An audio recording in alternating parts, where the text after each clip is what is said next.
Programang ito ay rated SPG. Striktong patnubay at gabay ng magulang ang kailangan. Maaaring may masiselang tema, lengguwahe, karahasan, sexual, horror o droga na hindi angkop sa mga bata.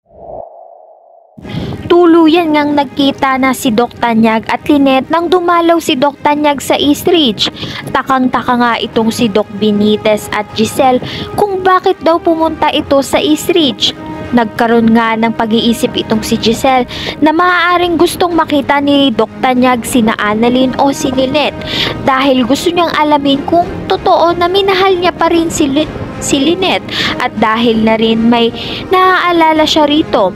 Samantala, ito ngang si Moira ay hahawakan sa leeg itong si Meneses nang malaman niya na gumagamit ito ng expired na gamot. Kaya kapag nalaman pa ito ng iba ay mapapatalsik siya sa Apex at pag lumabas pa sa media ay mawawalan pa siya ng lisensya.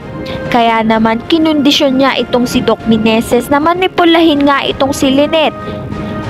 May tsansa nga na tanggapin niya ang kondisyon na ito dahil kabuhayan niya ang nakasalalay.